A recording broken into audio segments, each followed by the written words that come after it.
tcm.com or by calling 1-888-9-TCM-SHOP.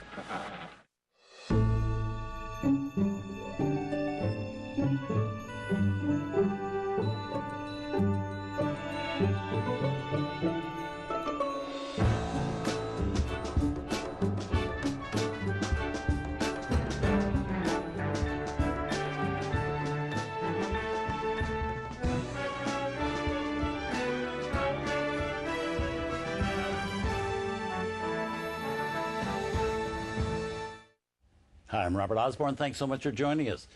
Up next on TCM, we have the third installment of the documentary series, The Story of Film and Odyssey. In the first two segments, the series focused mostly on filmmaking in the United States.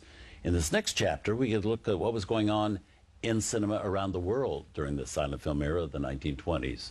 Joining me is the man who created the series, wrote it, directed it, and narrates it, and gives us his vision of the story of film historian Mark Cousins. Welcome back, Mark. Thank you, Robert. It's nice to be here. Now, what was particularly relevant about this that we're about to see? This is a period when, for the first time, cinema became really global, by which I mean, of course, North America, Europe, but also Asia. Asia didn't invent cinema as we know America and France did, but when filmmakers in China and Japan started making film, they made films out of their own cultural traditions, their own philosophies, and we get a dazzling range of movies in the late 20s and the early 30s in Japan and in China, which really challenged the filmmakers back home. And so we're also seeing silent filmmaking at its apex here. Absolutely. Yeah. We were several decades in. The brightest minds in the world had come to cinema, worked out what it was, realized that it could do everything that philosophy could do, that painting could do, that music could do, and they made these series of masterpieces.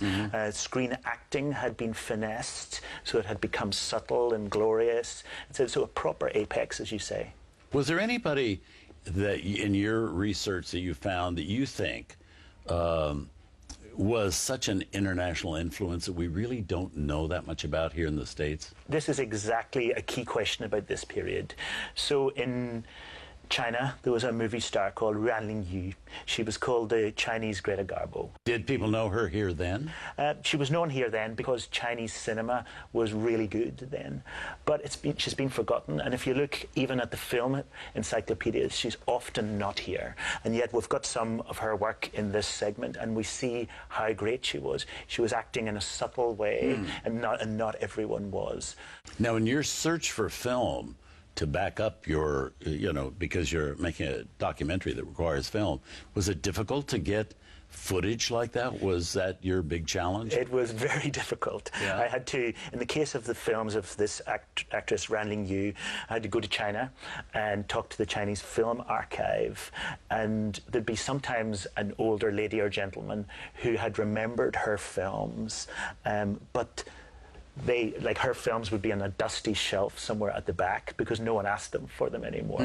So the archivist would be pleased when someone like me, when I would go along and say, have you got any films by Ruan Yu?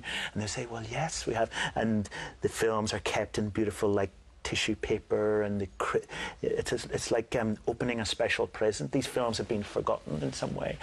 So it was hard to get them, but it was really worthwhile getting them. This chapter has a lot to do with rebels in filmmaking. What's your definition of a rebel when it comes to making movies?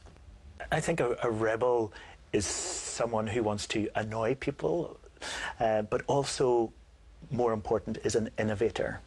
A rebel filmmaker is somebody who looks at the way we shoot movie stars, or the way we tell stories, or the way we build our films to climaxes, and says, no, there's another way of doing it. I can put the camera in another place, I can use sound in a less naturalistic way, or I can get my movie star not to have full makeup, and maybe to work without makeup, for example. So a rebel is somebody who thinks outside the box, and he thinks there are other ways that we can use the movies to tell stories. Well, let's see what you have here. Here in its U.S. television premiere, The Story of Film and Odyssey, Chapter 3, subtitled The Great Rebel Filmmakers Around the World.